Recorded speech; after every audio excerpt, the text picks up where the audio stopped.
So, comicbook.com just launched a vending machine on Solana last week, and I was part of the team that built it, and it has very quickly become one of my favorite consumer crypto products I've been a part of, mostly because it doesn't feel like crypto, and you know how much that is my jam. The vending machine is built on top of Collector Crypt's API and features real comic books sourced by comic books editorial staff. What I find exciting about this is that it's already an existing market, where there are already strong pricing mechanics at play, and I'm super interested to see how that plays out against speculation bringing this niche into a digital format. This obviously leads into the importance of abstraction. Our industry cares too much about screaming that this is crypto when we really need to focus on the user experience and building usable products, especially when you're catering to an audience that is pretty adverse to our industry. I think we're at a really fun point right now where the tools have been built and they really allow us to start building products that rely on crypto rails completely unbeknownst to the user. And of course, this leads me to my favorite team in this industry, Privy. Let's log in. Privy is doing the whole wallet thing behind that.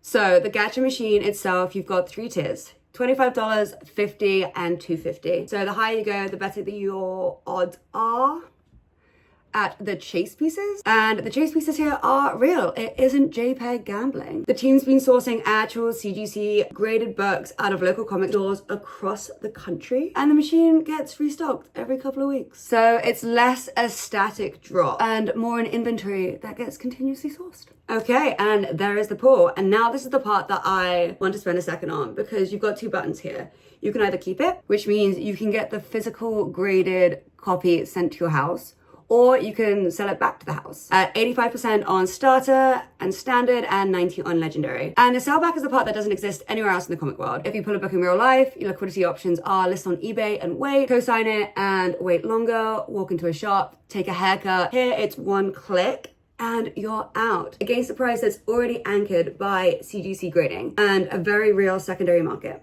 Last year alone, there was something like 165,000 CGC slabs traded for over $57 million in tracked sales. So CGC has graded over 10 million collectibles at this point. It's not like we're inventing a price discovery layer here. We're just plugging into one that already works and adding instant liquidity on top.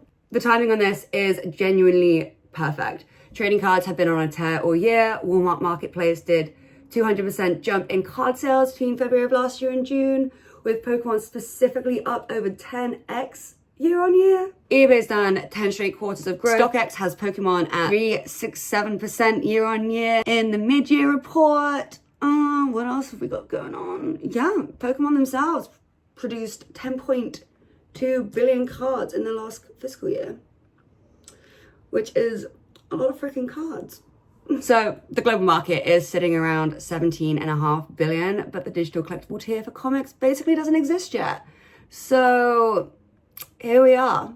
Take that category that's huge and growing, take a subsegment of that has real pricing infrastructure already via CGC, add the layer that the world has been getting through on-chain for the last year and the comic world hasn't seen yet. Because this is the thing that I am really excited about here. The comic collector is not a crypto user. The comic collector is somebody who walked into a shop when they were, 10 years old and fell in love with something. They care about the book, they care about the grade, they care about the run. They do not care about the fact that there's Solana infrastructure underneath. And I care that they don't care. That's the thing that makes you want to build these products in the first place. When we're looking at on-ramps, it's really important to have checkouts that align with their traditional checkout process, which is why we used CoinFlow. You go to buy a pack at the end and you check out the same way you would normally check out. You can use Apple Pay. This is the only experience that matters. If the person on the other side of the screen is a Marvel fan and not someone who's been in the trenches for the last couple of years. A peer-to-peer marketplace is coming soon because you've already got a closed loop economy on top of this tier graded inventory.